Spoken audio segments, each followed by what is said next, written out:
Hello dear bankers, welcome to EduTap and welcome to Jab on the Go series. In today's lecture 10 हम discuss करेंगे anti money laundering framework in India for dealing with the money laundering activities. ठीक है। और अगर आप target कर रहे हैं जैब में 2026 को, let me tell you should have a fair idea of previous year question, most important topic and important MCQ. Most important topic आपको बता रहे हैं कि एक पर्टिकुलर चैप्टर से कौन कौन से टॉपिक को कवर करना है, सो दैट आपका टाइम वेस्ट ना हो और उनको किस तरीके से पढ़ना चाहिए आपको। प्रीवियस ईयर क्वेश्चन आपको बताते हैं रियल एग्जाम का पैटर्न, किस तरीके के क्वेश्चन पूछे जा रहे हैं। केस स्टडी बेस्ड क्वेश्चन अगर ज्यादा आ रहे हैं वैसे ही आपको इस डॉक्यूमेंट में दिख जाएंगे। देन मोस्ट इंपॉर्टेंट आपके एमसीक्यूज, जो इंपॉर्टेंट एमसीक्यूज वो क्या कर रहे हैं, आपकी स्पीड और एक्यूरेसी दोनों बढ़ा रहे हैं। तो ये काफी इंपॉर्टेंट डॉक्यूमेंट रहता है आपकी जैब में 2026 की प्रिपरेशन के लिए, बिकॉज इनसे आपको ना एक आइडिया मिल जाएगा और आपका टाइम बचेगा। तो आप इस डॉक्यूमेंट को डाउनलोड कर सकते हो, डिस्क्रिप्शन बॉक्स में जाइए, लिंक दिया और वहां से आप डाउनलोड कर दीजिए। तो आज का जो हमारा टॉपिक है वो है anti money laundering framework in India. Basically हम यहाँ पे बात करेंगे PMLA, FIU India, directorate of enforcement, special court और रेगुलेटर्स। तो ये बनाए गए हैं इंडिया में to deal with the money laundering offences की क्या रूल्स एंड रेगुलेशंस रखे गए हैं। अब सबसे पहले बात करते हैं पीएमएलए की, prevention of money laundering act 2002 क्या बोलता है कि जो भी ऑफेंसेस है इसमें वो क्या है, कॉग्निजेबल एंड नॉन पेलेबल, यानी किसी वारंट की जरूरत नहीं होती अरेस्ट करने के लिए। अगर कोई पर्सन मनी लॉन्ड्रिंग क्राइम में पाया गया है, नॉन बेलेबल, उसको बेल भी नहीं मिलेगी। और जो सेक्शन 12 है वो मनी लॉन्ड्रिंग आपका prevention of money laundering act का क्या बोलता है कि जितने भी रिपोर्टिंग एंटिटी है उनको रिकॉर्ड्स मेंटेन करने हैं जो ट्रांजेक्शन हो रही है, और वो इन्फॉर्मेशन उनको पास ऑन करनी होती है डायरेक्टर जो है आपके फाइनेंशियल इंटेलिजेंस यूनिट इंडिया के। इनको आइडेंटिटी वेरीफाई करनी है अपने क्लाइंट्स की और उनके बेनिफिशियरी ओनर्स की भी। अब आप सोचोगे कि बेनिफिशियरी ओनर कौन होता है। देखो, जिस रियल प्रॉफिट जिसको मिलता है actually day to day, suppose करो कंपनी के अफेयर्स में मैटर्स में वो नहीं डील करता होगा, बट एक्चुअल में वो उसका हक है उस प्रॉफिट में। जैसे रिलायंस में ऑथोराइज सिग्नेटरी कोई और हो सकता है, मुकेश मुकेश अंबानी के हो गए बेनिफिशियरी ओनर हो गए। तो यहाँ पे पनिशमेंट क्या मिलती है अगर आप गिल्टी पाए जाते हो मनी लॉन्ड्रिंग में, 3 से 7 साल की आपको जेल होगी और फाइन आपको लगेगा, डिपेंड करता है कि आपने कितना बड़ा ऑफेंस कमिट किया है। और अगर आपका ऑफेंस है connected narcotic drugs and psychotropic substance act से, तो पनिशमेंट आपकी हो सकती है जो इम्प्रिजनमेंट है वो अप टू 10 ईयर।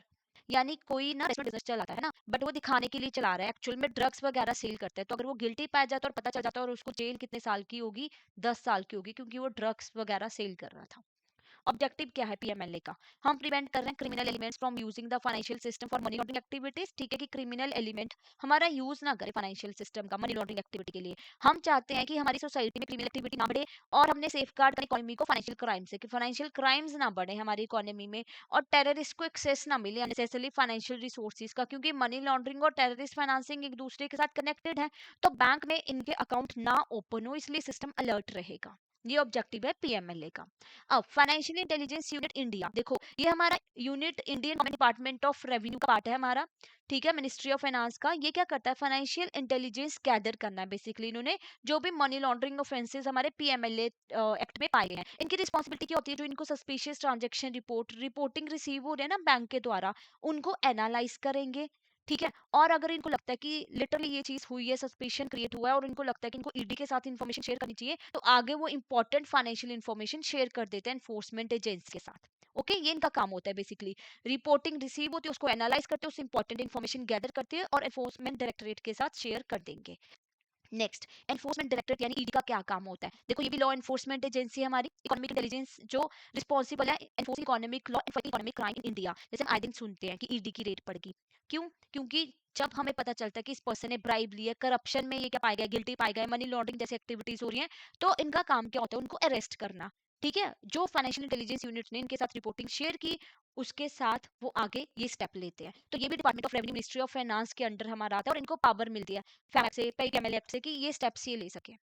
ओके, फिर आगे स्पेशल कोर्ट्स बनाए गए हैं। इनका काम क्या होता है कि स्पीडी ट्रायल हमें करना है मनी लॉन्ड्रिंग केसेस का, कि जल्दी फैसले की सुनवाई हो। बाकी केसेस जो होते हैं, जैसे हमारे बाकी कोई किसी ने क्राइम कमिट किया तो अलग कोर्ट है ना, कोर्ट्स बनाए गए हैं। बट यहाँ पे special court specifically PMLA act के तहत जो मनी लॉन्ड्रिंग के ऑफेंसेस है ना, उनके साथ डील करने के लिए डिजाइन किए गए हैं ये वाले कोर्ट। तो ये डील करते हैं exclusively with the offence related to money laundering. और ये अथॉरिटी के पास क्या पावर है, जो ईडी ने अरेस्ट किया है उसके बाद उस पर्सन के एसेट्स को फ्रीज करना, ठीक है, जो मनी लॉन्ड्रिंग में गिल्टी पाए गए हैं, और इनकी प्रॉपर्टी को अटैच करना। ओके, जो भी एसेट्स थे जो इन्होंने मनी लॉन्ड्रिंग से पैसा कमाया था उसको अटैच किया, उसको फ्रीज किया। ऑब्जेक्टिव यही होता है कि इंश्योर करना कि हम ना एनफोर्समेंट कर पाए इफेक्टिव पॉलिसीज की मनी लॉन्ड्रिंग जैसे एक्टिविटी से बचने के लिए। ये स्पेशल कोर्ट बेसिकली इन्हीं वाले क्राइम के साथ डील करते हैं और फैसला सुनाते हैं। ठीक है। देन रेगुलेटर्स, देखो रेगुलेटर्स हैं आपके वेरियस बिजनेस एक्टिविटीज के, इनको भी पावर मिली पीएमएलए के तहत। अब ये कौन कौन है? आरबीआई है हमारा, जो बैंक पे क्या करता है, चेक रखता है। फिर आपका क्या, सेबी है ना, ऐसे आईआरडी आई इंश्योरेंस सेक्टर के। तो डिफरेंट डिफरेंट रेगुलेटर्स क्या कर रहे हैं, अपने अपने जो हैं, जो इनके आगे, जैसे आरबीआई के किस पे कंट्रोल रखेगा, बैंक पे रखेगा, सेबी जो आप मार्केट वगैरह में इन्वेस्ट करते हो, रोल एक ही है इनका, क्या इंश्योर करेगी कंप्लायंस आपकी एंटी मनी लॉन्ड्रिंग प्रोविजंस के साथ। ओके। तो इनको भी पावर मिलती है पीएमएलए एक्ट के तहत कि मॉनिटरिंग कर पाए, सुपरविजन कर पाए और रिपोर्टिंग कर पाए। जो रेगुलेटेड एंटिटीज इनको आगे करते हैं, क्योंकि आरबीआई ऑडिट करता है ना बैंक का, वैसे ही सेबी भी चेक रखता है मार्केट में शेयर्स वगैरह में क्या हो रहा है। ओके। तो ये सारा हमारा एएमएलए फ्रेमवर्क है जो इंडिया में फॉलो होता है। तो क्या क्या था, थोड़ा सा समराइज करें।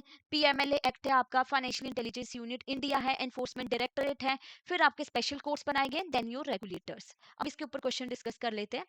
अब अगर मनी लॉन्ड्रिंग के ऑफेंसेस आपके नार्कोटिक ड्रग्स और साइकोट्रोपिक सब्सटेंस एक्ट के तहत पाए गए हैं, तो जेल कितनी हो सकती है आपको? 7 साल की, 10 साल की, 14 ईयर की, लाइफ इंप्रिजनमेंट होगी। देखो हमने डिस्कस किया था ना, ड्रग से रिलेटेड जो केसेस है, वहाँ पे 10 साल तक की आपको जेल हो सकती है। तो B is the right answer. Next question, under the PMLA act special courts are primarily design for which purpose? क्यों डिजाइन किए गए हैं?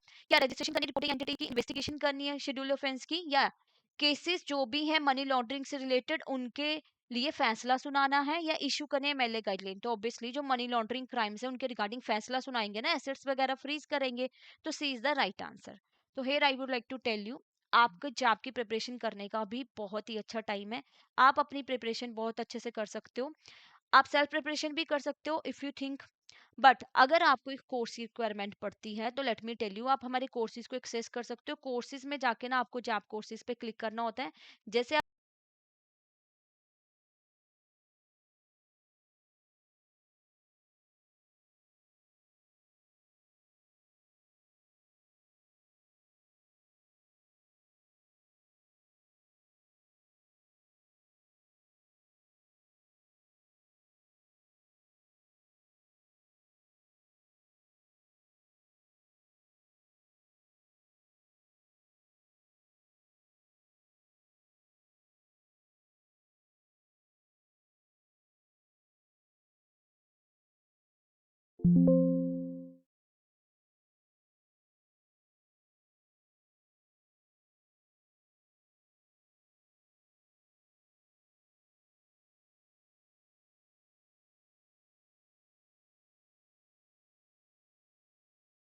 जॉब कोर्सेज पे क्लिक करेंगे, आपको थोड़ा सा स्क्रॉल डाउन करना है।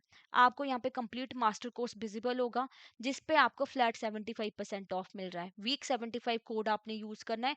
कॉन्सेप्ट क्लासेस आपको मिलेंगी, live classes, concept notes, each and everything of 4 subjects. तो आप इंडिविजुअल मास्टर कोर्स में भी एनरोल कर सकते हो, आईएफएस का अगर आपको चाहिए, पीपीबी का चाहिए, एएफएम का या आरबीडब्ल्यूएम का। और अगर आप देखना चाहते हो कि हमारी क्लासेस किस तरीके से कंडक्ट की जाती है, क्या आपको मिलता है, तो आप 3 आवर का ट्रायल कोर्स में एनरोल कर सकते हो विद जस्ट मिनिमम 1 रुपी। ठीक है। तो आप एक बार ट्राई दे सकते हो। और live crash course batch 1 launch हो चुका है, जिसकी क्लासेस स्टार्ट हो चुके हैं 1 दिसंबर से। यहाँ पे आपको टोटल 60 लाइव क्लासेस मिलती हैं। ओके। एंड लाइव क्लासेस का एक बेनिफिट ये होता है कि आप लाइव अपने डाउट पूछ सकते हो। कॉन्सेप्ट नोट्स आपको मिलेंगे, सॉल्व पीवाईक्यू मिलेंगे, chapter wise mock test and full length mock test you are getting with flat 80% off. Code use करना है जैब 80। और अर्ली प्रिपरेशन करना बहुत बेनिफिशियल रहता है किसी भी एग्जाम को क्रैक करने के लिए। तो यहाँ पे हम लेके आए हैं आपके लिए टेस्ट सीरीज फॉर जैब में 2026। यहाँ पे solve PYQ, full length mock test, chapter wise mock test you are getting with flat 80% off. यहाँ पे आपको कोड यूज करना है टेस्ट 80। अगर अभी आप मोटिवेटेड फील नहीं कर रहे हो अपनी जॉब की प्रिपरेशन के लिए, तो आप मेंटर टॉक में भी एनरोल कर सकते हो। आप अपने